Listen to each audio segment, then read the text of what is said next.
Hi guys, welcome to Journey2Med. I'm Liddy. And I'm Hazal. And today's video is going to be about medical interview preparation and everything you have to know. On top of that, we'll also have a few tips and tricks on how to stand out and get the offer. Before we get started guys, don't forget to like and subscribe and also leave a comment down below.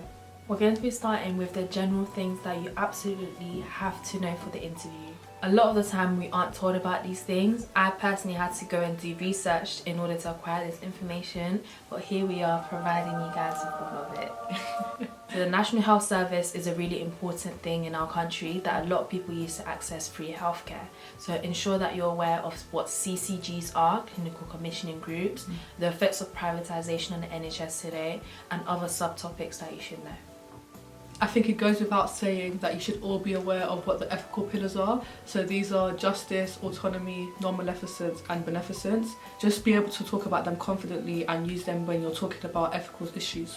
And on top of that, it would be nice to know about some really important ethical situations that have occurred in the UK, such as the Charlie Gard case or Harold Shipman.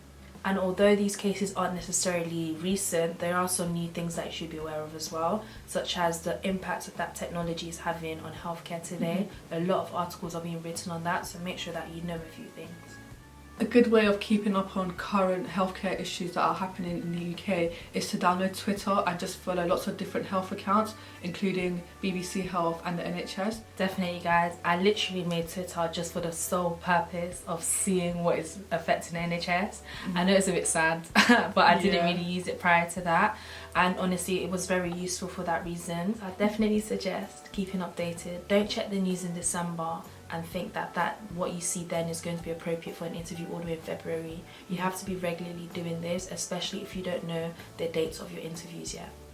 In my case, I actually got told 2 weeks in advance, so you don't really get enough time to prepare, and that's why it's always good to just do it consistently so you always have an ethical issue that you can talk about.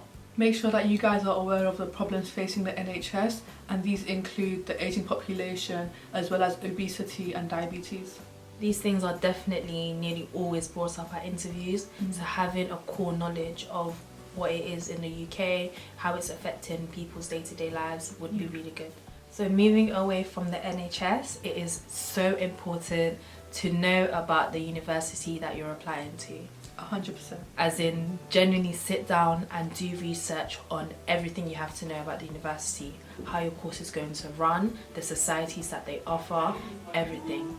So I didn't write up a whole essay about each university that I received an interview offer from, but I would have a small page where I'd write about things that I might want to mention during the interview, such as if I have the option of intercalating, if I was to intercalate, perhaps what course I would do, if it's PBL, if it's mostly lecture based, if I would be seeing cadavers, if I'll be doing dissections, all of these things. By knowing them, you're able to implement them in some questions. Yeah, I'll definitely say don't spend hours doing it. What I'll just do is 1 week before my interview, get a sheet of A4 paper and write down the things I found really important to know this course structure, because they're most likely to ask you about that. But also student life, they want to see that you are a well-rounded student and you're not just going to focus on your academics. So know maybe 1 or 2 societies that you're looking to join, because this shows that you've done your research on student life as well. One good reason that it's really good to know about societies that university has, it's for questions for if you were stressed out during your medical degree, what would you do? You're not going to say I'm going to drop out, because of course if you're applying to medicine you wouldn't want to do that, but you might say that, oh, I might go to this society, I might go to netball, I'm aware that at this university netball does this and that, and that's actually very impressive that you've done your research and that you've looked into it and you're genuinely interested in studying medicine at that specific university. It's also good to know about the extra support that is given to students at the specific university. So for example, at Barts we have personal tutors, and like Liddy said, if you're stressed you can go to them, so that would also be good to mention. Know your personal statement like the back of your hand.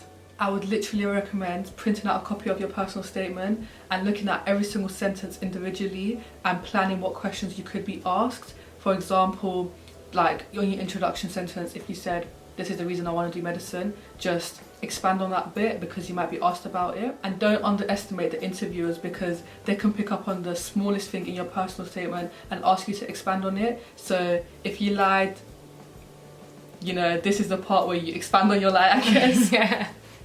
but just have an answer for any question they can ask you about your personal statement. And on top of that, I actually had a Google Doc with questions on what they could ask me for my personal statement, because I can't find these online. I had to get people around me or even myself to look for my personal statement, and any question that came to mind, I wrote it down and practiced it, because they could potentially ask me that, and I wanted to be prepared for nearly every question that I would receive.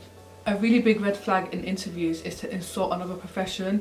Please do not do that. If you are asked why medicine over becoming a nurse, just make sure that you appreciate their role within the NHS, but say you prefer being a doctor for reasons ABC, but do not insult them. Because the interviewer in front of you could be a nurse. Yeah. Not everyone interviewing you will be a doctor, will be this, will be that. No, they could be a nurse. So don't play with your conditional offer.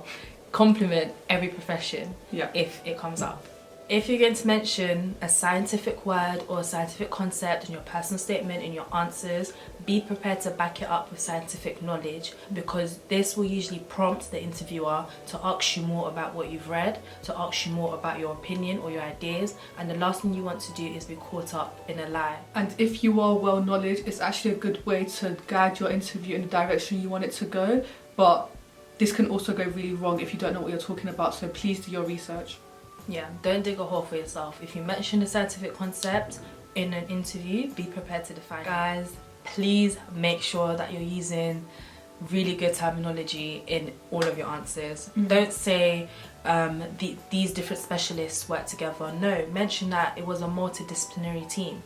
Mention those phrases, like communication skills, holistic care, building rapport. Of course, know what these things mean, but it just allows your answers to be more concise. It prevents you from rambling, it prevents you from waffling, and it really allows the interviewer to know what you're talking about. These are tips for the actual interview. So number one would just be to be yourself. I know that sounds a bit cliche, but honestly just try to relax and treat it like a conversation more than an interview, because that's when you can think straight and actually give good answers. It's okay to pause. You pausing does not mean you won't get the offer. In fact, by you pausing, your answer is more likely to come out even better than it was going to in the first place. So it's okay to say, oh, that's a good question. Could I please have a second to think about it? Or can I have a second, please? By doing this, it shows that you're ready to think before giving an answer, and it's even a little bit impressive. Please, please, please try and expand on your answers without being prompted, because the interviewer doesn't always want to be like, what do you mean by this? What do you mean by that? Just expand your answer and give them what they want without them having to ask you for it. Ensure that you take breaks when speaking to sound less rehearsed. Of course, you're not going to want to memorize your answers, but when you're doing so much practice of similar questions, there are key components that you will say again and again and again.